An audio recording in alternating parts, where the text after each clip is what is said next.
जय हिंद बच्चों। कैसे हैं आप सब। आशा करती हूँ आप लोग खूब स्वस्थ हैं और अपनी पढ़ाई में सब लोग व्यस्त हैं बच्चों। आज हम आपके लिए अनिवार्य जो संस्कृत है, हमारा जो क्लास 9 के बच्चे हैं उनमें जो उनके पाठ्यक्रम में अनिवार्य संस्कृत है बच्चों, उसका अध्याय 4 लेकर उपस्थित हुए हैं। आपका जो फाइनल टर्म एग्जाम है इस 4, 5 और 6 और 7 ये 4 लेसन में से आएगा, तो आपको मात्र 4 ही लेसन पढ़ना है, क्योंकि हाफ ईयरली में आपने आधा कंप्लीट कर लिया होगा। अब ये सिद्ध मंत्र है, सफलता का मंत्र से हम लोग आगे तैयारी कर लेते हैं और यही 4 पाठ आप पढ़कर और पूरे 5 अंक क्लियर कर पाएंगे बच्चों। ये देख रहे हैं ना, 5 अंक। तो ये कुल मिला के ये 4 जो लेक्चर हैं 4 क्लासेज में आपको मिलेंगे और इन चारों लेक्चर को आप अगर ध्यान से 2 से 3 बार सुन लीजिएगा और साथ में स्क्रीनशॉट लेके बच्चों इसको दोहराते रहिएगा। बस यही आपका मंत्र है। रिवीजन ही मात्र सफलता का एक मंत्र है, रिवीजन करते रहिएगा और देखिएगा, आप विश्वास रखिएगा मैक्सिमम अंक क्लियर करेंगे बच्चों।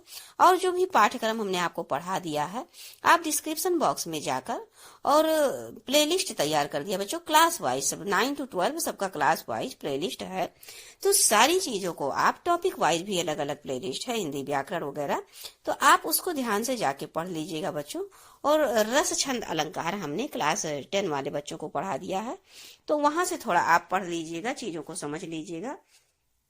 और अब समय थोड़ा कम है तो इसलिए हम आपको मॉडल पेपर के द्वारा चीजों को और कंप्लीट कराएंगे। तो सबसे पहले हम अनिवार्य जो संस्कृत का पाठ है इसको कंप्लीट कर लेते हैं, क्योंकि इसमें अनुवाद करना रहता है। तो ये पूरा अगर पाठ पढ़े रहेंगे आप तो आसान हो जाएगा आपके लिए। तो चलिए बच्चों आगे बढ़े हम, और हम इस पाठ को जो सिद्ध मंत्र है अर्थात सफलता का मंत्र, इसके बारे में समझ रहे हैं क्या चीजें हैं। तो अब ध्यान से आप सुनने पर फोकस कीजिएगा बच्चों कि रामदास नारायणपुरे निवसति। रामदास कहाँ रहते हैं? तो नारायणपुर में रहते हैं। सह नित्यम ब्राह्मो मुहूर्ते उत्थाय और नित्य कर्मणि करोति और नारायणम स्मरति ततः परम पशुभ्यः घासम ददाति। तो अनंतरम पुत्रेण सह सह क्षेत्राणि गच्छति, तत्र सह कठिनम श्रम करोति, तस्य श्रमेण निरीक्षणेन च कृशो प्रभूतम अन्नम उत्पद्यते, तस्य पशवः हष्टपुष्टांगः सन्ति, गृहं च धन धान्यादि पूर्णम अस्ति। तो यहाँ पर एक रामदास नाम के व्यक्ति हैं, एक गांव मतलब एक ग्राम नारायणपुर है, वहां पर निवास करते हैं। उनके दिनचर्या के बारे में बच्चों यहाँ पर बताया गया है। तो पहले हम थोड़ा सा शब्दार्थ को समझ लेते हैं। ब्रह्म मुहूर्त अर्थात सूर्योदय के पूर्व का समय होता है। उत्थाय उठ करके, नित्य कर्म अर्थात जो दैनिक कार्य होते हैं उसको करने के बाद, अनंतरम उसके पश्चात, क्षेत्राण खेतों पर जाते हैं, निरीक्षण देखभाल करने के लिए, निरीक्षण करने के लिए, कृषो खेती से, परभूतम अत्यधिक, और हष्ट पुष्टांग मतलब स्वस्थ शरीर वाले, और धन धान्यादि पूर्ण अर्थात धन धान से युक्त और धन धान से परिपूर्ण हैं। अब इसका संदर्भ आप जानते हैं कि प्रस्तुत गद्यांश हमारी पाठ्य पुस्तक हिंदी के अंतर्गत संस्कृत खंड के पाठ सिद्ध मंत्र से लिया गया है। अब बच्चों अब अगर इसको आप ध्यान से सुने रहेंगे ना, तो जब परीक्षा में आएगा आप बहुत आसानी से कर पाएंगे। इस पद्यांश में लेखक ने रामदास की दिनचर्या का वर्णन किया है। तो रामदास नारायणपुर में निवास करता है। वो प्रतिदिन सूर्य उदय से पहले उठकर दैनिक कार्य करता है और नारायण का ध्यान करते हैं, और इसके पश्चात पशुओं को घास देते हैं, और बाद में पुत्र के साथ वो खेतों पर जाता है, वहां कठिन परिश्रम करता है, और उसकी मेहनत और देखभाल से खेती में अत्यधिक अन्न उत्पन्न होता है। उसके पशु स्वस्थ शरीर वाले हैं और घर में धन धान्य से युक्त है। क्यों? क्योंकि वो परिश्रमी और नित्य कर्म करने वाले, निरंतर कर्म करने वाले हैं। रोज सुबह प्रातः काल उठते हैं और नित्य कार्य करते हैं, इसलिए उनके यहाँ कोई चीज की कमी नहीं है। अब हम आइए दूसरे पंक्ति को पढ़ते हैं। अत्रैव ग्रामे पैतृक धनेन धनवान धर्मदासः निवसति। अब उसी ग्राम में एक पैतृक धन जिसके पास होता है, वो एक धर्मदास नाम का व्यक्ति भी रहता है। अब उसके बारे में बताया गया है। तस्य सकलम कार्यम सेवकाः संपादयन्ति, सेवका नाम उपेक्षया तस्य सेवका तस्य पशवः दुर्बलाः क्षेत्रेषु च बीजमात्रमपि अन्नं नोत्पद्यते। क्रमशः तस्य पैतृकं धनं समाप्तम् अभवत्। तस्य जीवनम अभावग्रस्तम जातम। तो अब यहाँ पर आप समझिए बच्चों कि एक व्यक्ति के बारे में बताया गया जो खूब परेशान भी होते हैं, निरंतर नित्य प्रातः काल उठकर ईश्वर का ध्यान करते हुए अपने कार्यों में लग जाते हैं। और वहीं दूसरे व्यक्ति को बताया गया जिसके पास पूर्वजों के अर्थात माता पिता के धन होते हैं, वो उनके धन पर अपना जीवन व्यतीत करते हैं। तो अब देखिएगा दोनों में अंतर। सबसे पहले हम शब्दार्थ को देख लेते हैं। अत्रैव मतलब यहीं पर अर्थात उसी गांव में, पैतृक धन अर्थात पूर्वजों के धन से, सकल संपूर्ण, संपादयंती पूरे करते हैं, और उपेक्षा लापरवाही से, उपेक्षा मतलब लापरवाही से, और नोत्पद्यते मतलब उत्पन्न नहीं होता है, अभावग्रस्त अर्थात अभाव में, और जातम मतलब हो जाता मतलब अभावग्रस्त जीवन बिताते हैं। अंत में जब पैतृक धन संपत्ति समाप्त हो जाता है। तो अब आप संदर्भ तो जानते हैं पूर्ववत ही रहेगा।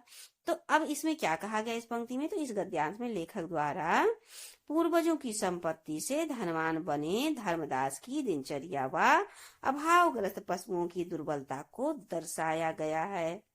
अब आइए बच्चों अनुवाद समझ लेते हैं। इसी गांव में, अत्रैव मतलब इसी गांव में, पूर्वजों के धन से धनवान मतलब अपने खुद के कमाए हुए अर्जित धन नहीं, अपने माता पिता दादा दादी के जो पूर्वज के धन थे उससे धनवान बना हुआ धर्मदास नाम का एक व्यक्ति रहता है।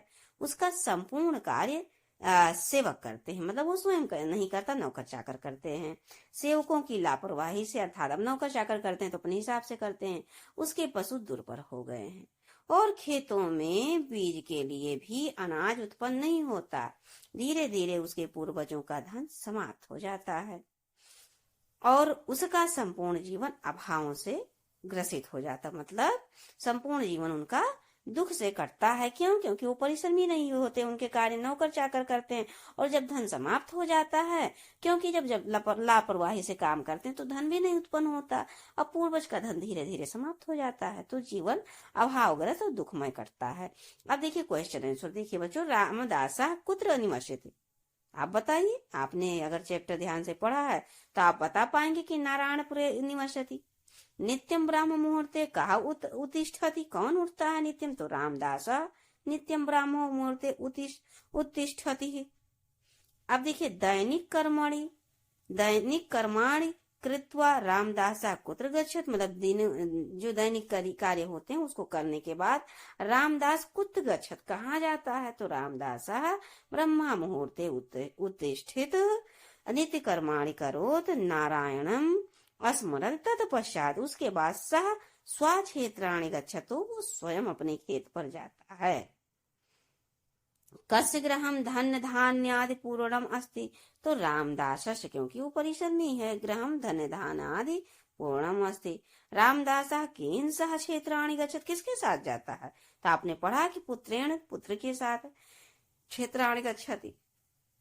कस्य उपेक्षया धर्मदासस्य पशवः दुर्बला, अब हम किसके मतलब उपेक्षा अर्थात लापरवाही से धर्मदास का जो पशु होते हैं दुर्बल होते हैं, तो सेवका नाम, सेवकों के जो सेवा करने वाले नौकर चाकर होते हैं उनके उपेक्षा से धर्मदासस्य पशवः दुर्बला अभवन्।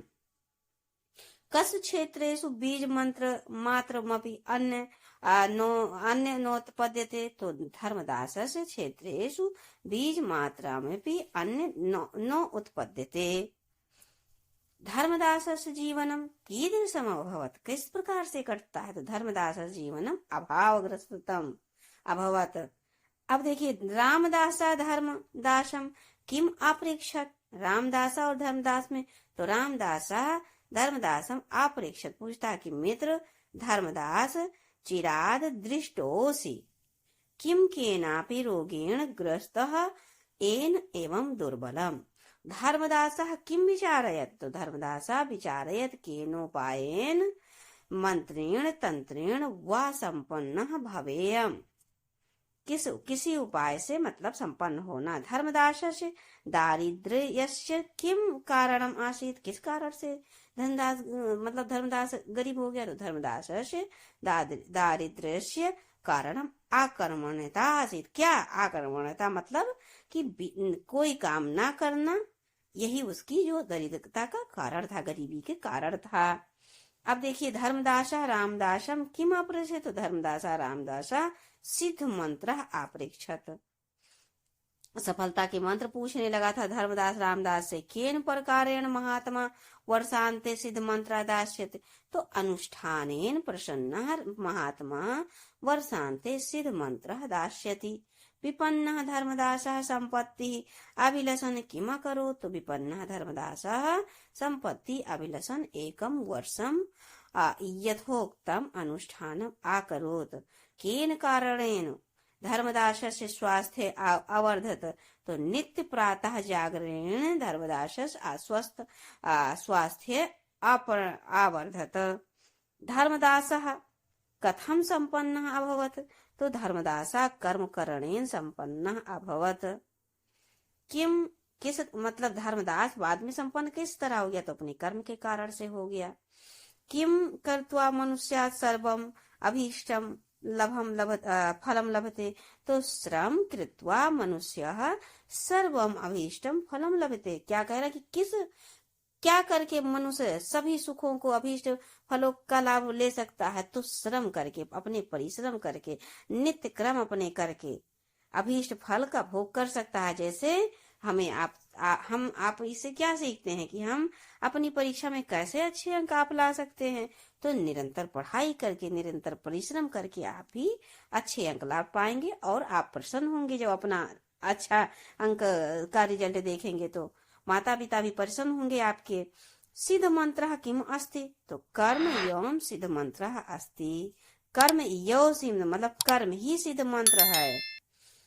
वर्ष पर्यंतम श्रम कृत्वा धर्मदासेन किम ज्ञातम, तो वर्ष पर्यंतम श्रम कृत्वा धर्मदासेन ज्ञातम यत कर्म एवं सिद्ध मंत्र, कर्म ही सिद्ध मंत्र है।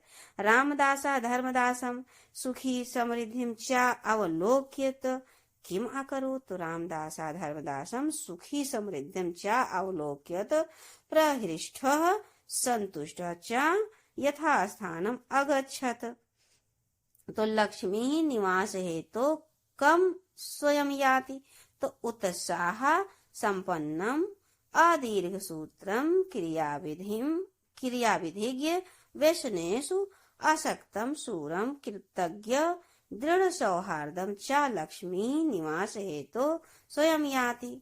तो ये रहा बच्चों आपका लेक्चर 4। अब 4 आपने पढ़ लिया है, बस 3 लेक्चर, आप 5, 6 और 7 3 लेक्चर 3 क्लास में कंप्लीट हो जाएगा और आपका यहाँ से 5 अंक क्लियर हो जाएंगे। मात्र 4 लेक्चर में आप पूरे 5 अंक क्लियर कर ले जाएंगे बच्चों। बस ध्यान से आप सुनते रहिएगा और बस स्क्रीनशॉट, जैसे ये है इसका स्क्रीनशॉट लेके अब थोड़ा ऐसे बार बार रिवीजन करते रहिएगा। चलिए बच्चों, मिलते हैं आपको नेक्स्ट क्लास में। चलते चलते आपसे छोटी सी निवेदन, चैनल को आप सब्सक्राइब करें और वीडियो को लाइक भी किया करें और मैक्सिमम लोगों में शेयर करने का पूरा प्रयास करें बच्चों। मिलते हैं आपको नेक्स्ट क्लास में। जय हिंद, जय हिंदी।